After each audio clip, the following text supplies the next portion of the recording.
Cool. There you go. So, like I was just saying, congratulations on the film.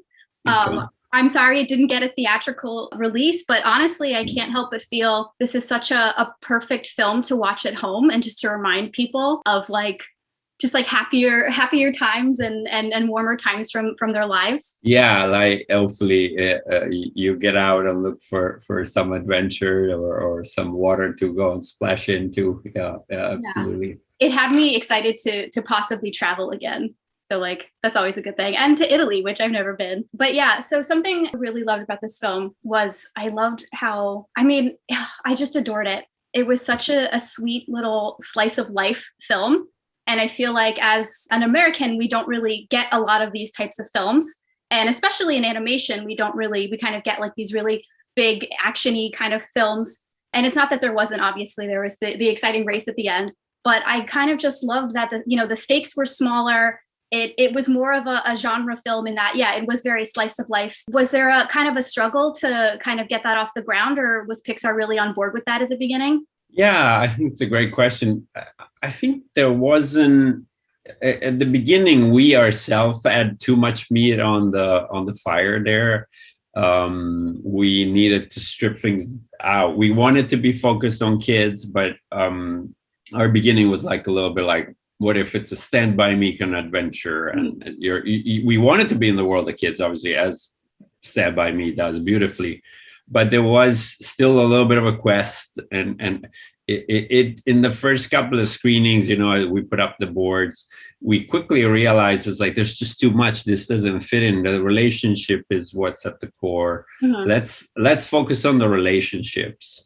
That was what we were really interested in, and allowing also for the lyrical tone, because I also came into this having made this lyrical little poem of a short, and I was like, okay, I need to bring some of that into a movie. How do you do it? That was an interesting challenge, because I always say if you make everything lyrical, then nothing's lyrical. You know what I mean? You're going to bore people for 90 minutes. So you need contrast, and the movie needs to do so much more, right? In a feature length movie.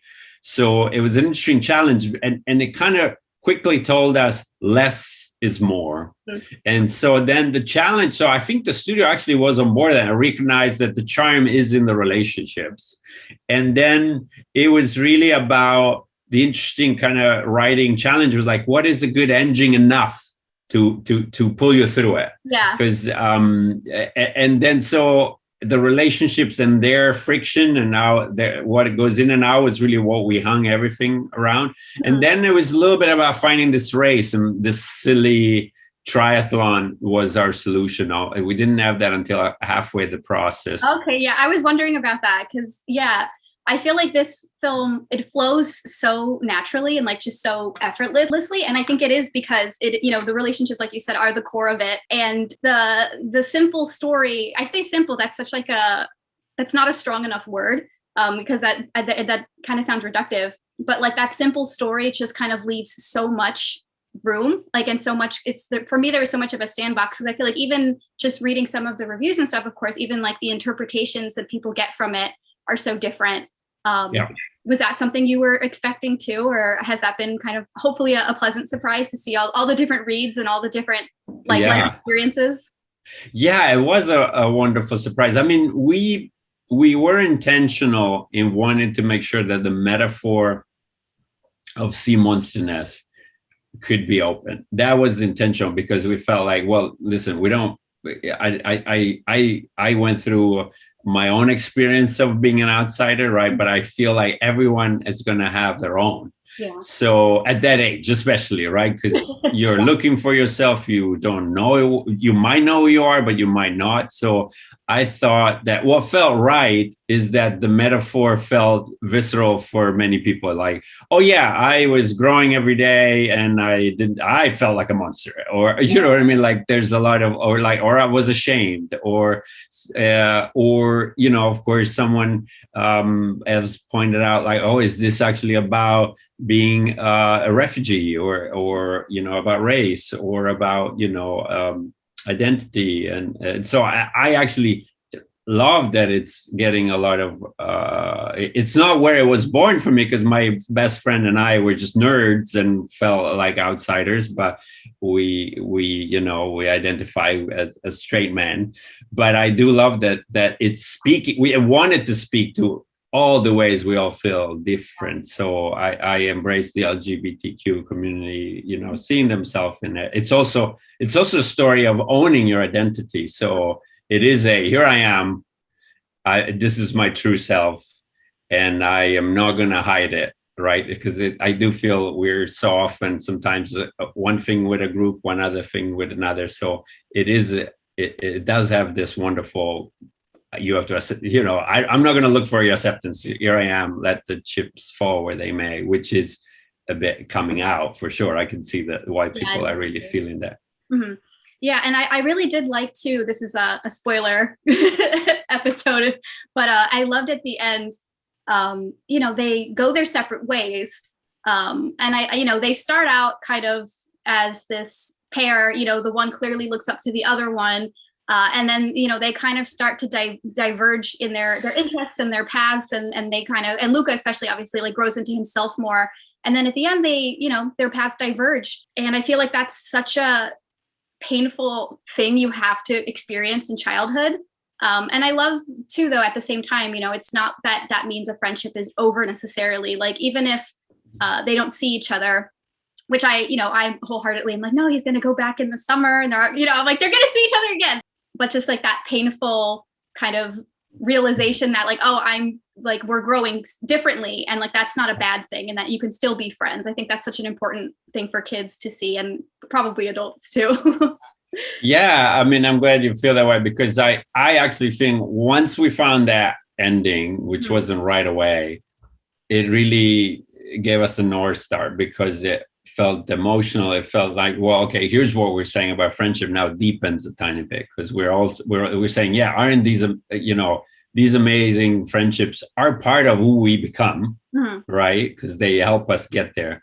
But here's the other thing: we are sadly, but rightfully so, have to sometimes put them in our heart and go on our different paths. Yeah. And we carry them. They're still true. We carry them in our heart. And luckily today it's not that hard to keep tabs, right?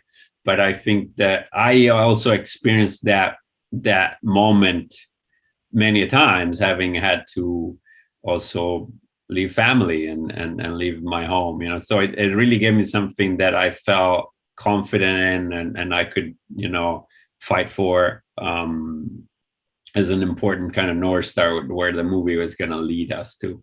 Mm-hmm. Yeah, I saw that you left Italy in your 20s to study university in New York City. So I feel like this was a bit of a seeing yourself in your story kind of moment, I imagine. With LUCA going off to school and leaving his family behind. Yeah, I felt that emotion that I've definitely experienced many times, which is really what we try to capture in our ending, is so complex and interesting, because it really is at the same time terribly sad, and your heart is breaking, and as you're looking behind. Yeah. But it's also full of hope, because you feel you're going toward your future. Something feels right. That is something I felt truly when I was like, I feel like I'm now on my path to do what I want to do. And this feels so good.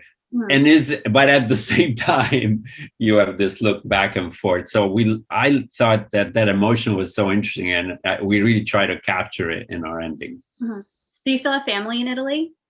Yeah, I do. I mean, in fact, I was just back last week there with the movie, presenting the movie in my own city. And so when people ask, do Alberto and LUCA see each other? Like, yeah, I saw him last week.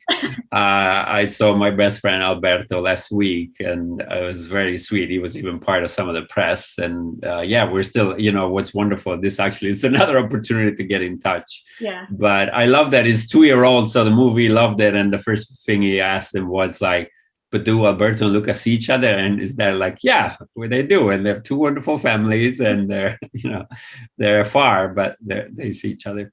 Yeah, that's lovely. And now I'm seeing the Totoro in your office. So I'm just like, you're a Ghibli fan, obviously. The name of the Yes. town.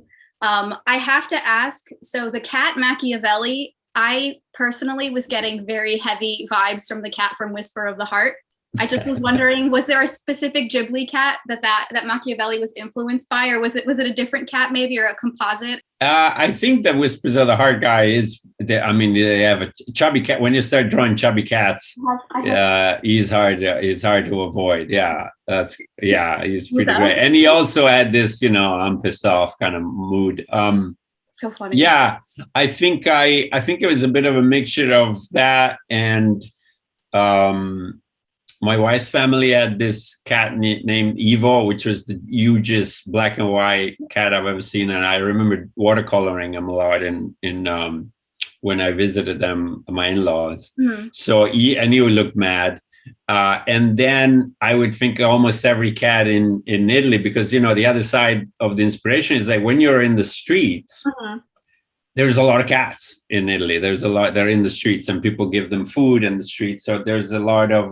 We knew that we wanted cats in the movie. Yeah. And then at first we had a lot of different cats. They were chasing them. It was more like and then we realized actually it'd be more fun if there was a boss of the cats. So we thought of Machiavelli as the guy who has all the cats in town under his thumb.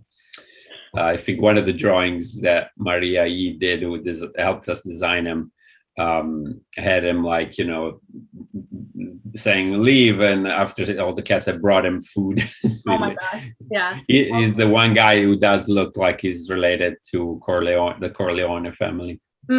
Well, I'll say he's definitely a scene stealer.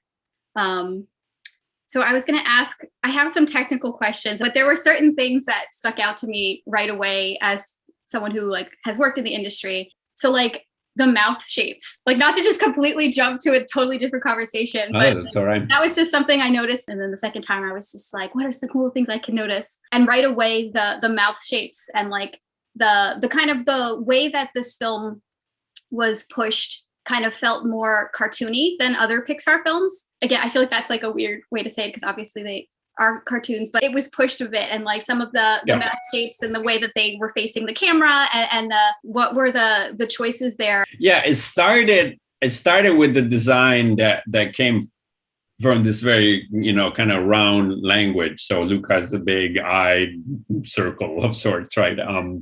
And then Alberto's a big. We made his mouth bigger than the rest of his mouth. Is more like a little bit of a gourd of sort, and when we really looked at that, it just always felt a little bit kind of how I would start drawing them. And then we started really leaning into sharp angles just wouldn't feel right in those designs. So you have a nice, beautiful round shape, and then you put another nice shape around it. It starts a little bit in the way I draw. And then our amazing art team kind of takes it further and really did all these beautiful designs that were really, they're very 2D inspired, right? And they're about shapes.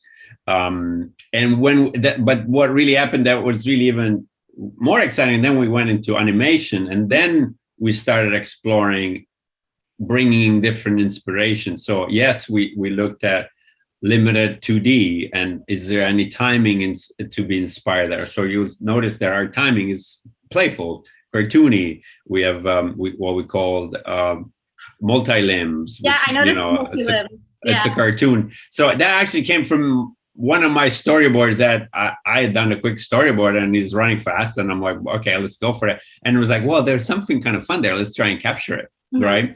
And that is Asterix, Warner Brothers cartoons, right? I mean, how many times have we seen that? And that is a truly cartoony, fun thing that we hadn't done. And it was actually technically not as simple. Oh, no. Yeah.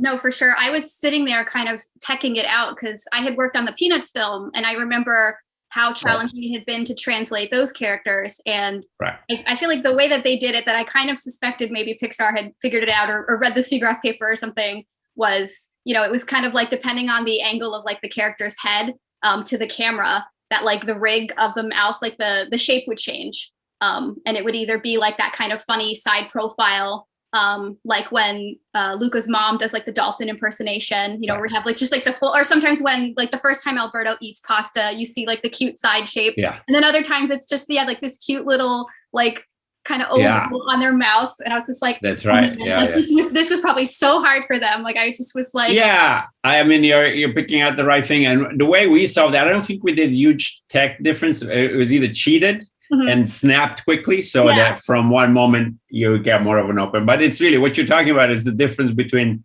this moment and that moment, right? When there's negative space.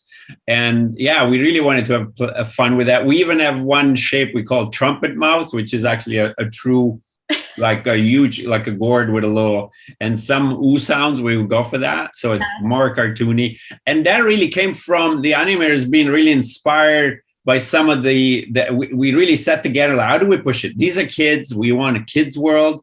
We want things that heighten that feeling of being kids, things that are more adventures, more amazing when you're a kid, even, the sense that, a drop from here to there, if you're an adult, you watch it and be like, oh, that's not that bad. But as a kid, it feels like thousands of miles, right? So we had, I feel, the right movie to push the playfulness.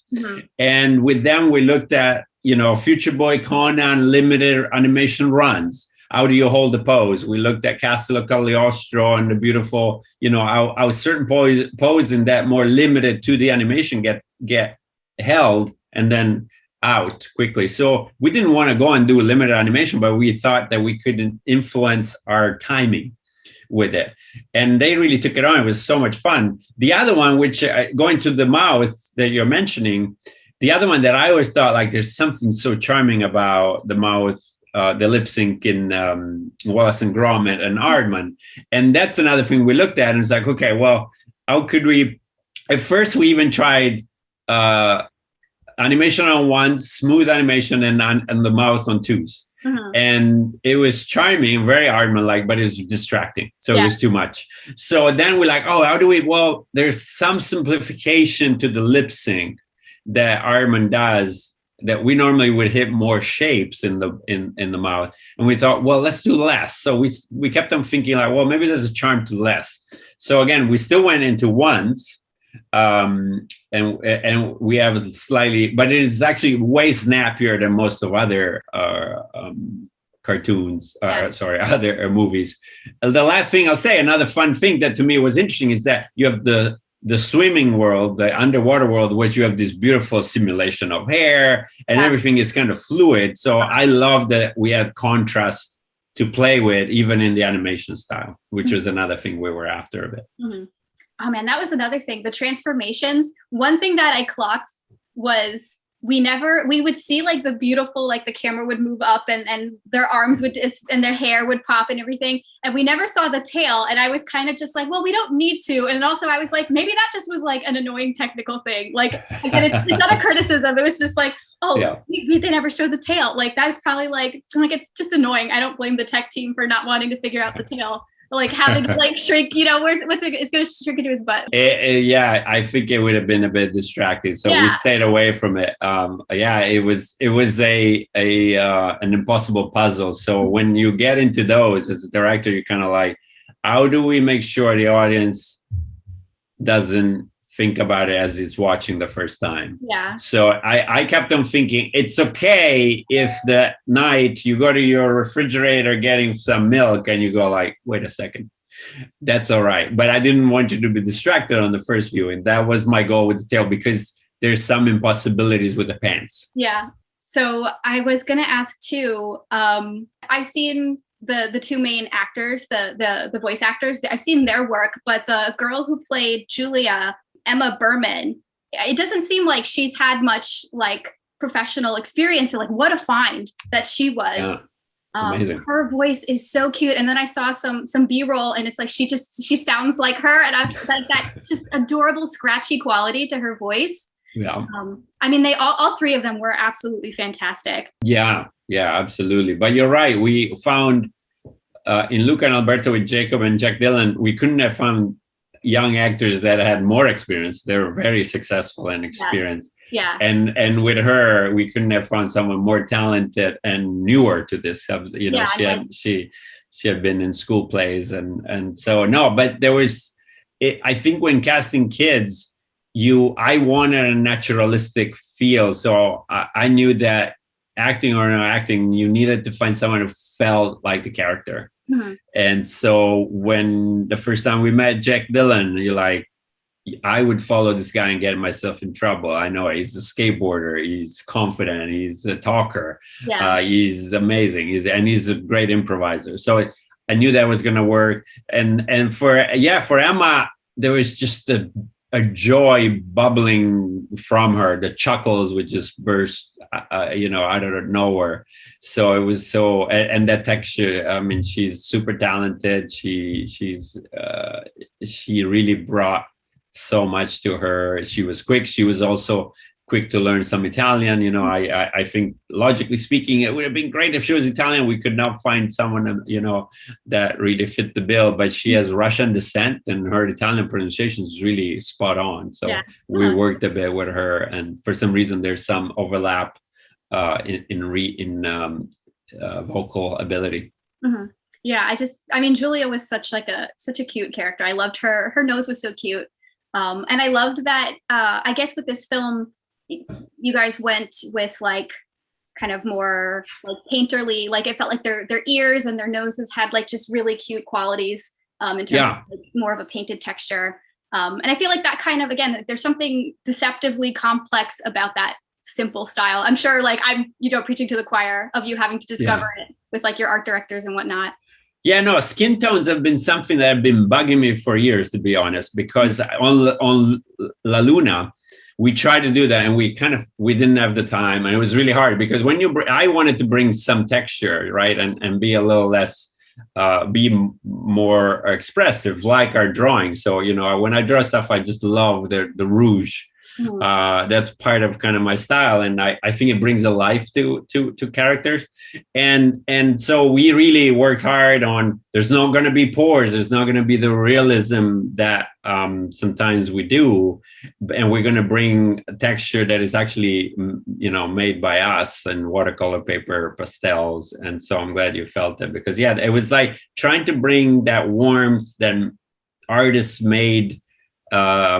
Quality, and I think that's one of the reasons it starts almost feeling a tiny bit stop motiony, right? And we wanted to kind of hit this middle road because I find that we wanted to still be very immersive. I didn't want people to be thinking be too aware. I was definitely like trying to push the style up to where it doesn't distract us, right? And it becomes a flavor of it. There's a feeling of craft.